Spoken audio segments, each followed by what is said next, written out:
കഴിഞ്ഞ ദിവസങ്ങളിലുണ്ടായ അതിശക്തമായ മഴയെ തുടർന്ന് ചിറ്റാറ്റുകര ഗ്രാമപഞ്ചായത്തിലെ 4 കുടുംബങ്ങളുടെ വീടുകളിൽ വെള്ളം കയറുകയും അവരെ കണ്ണൻകുളങ്ങര LP സ്കൂളിലേക്ക് മാറ്റി താമസിപ്പിക്കുകയും ചെയ്തിരുന്നു.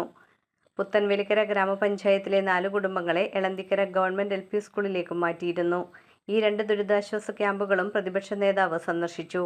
ക്യാമ്പിൽ കഴിയുന്നവരെ നേരിൽ കണ്ട് അവരുടെ സ്ഥിതിഗതികൾ വിലയിരുത്തുകയും ആവശ്യങ്ങൾ കേട്ടറിയുകയും ചെയ്തു.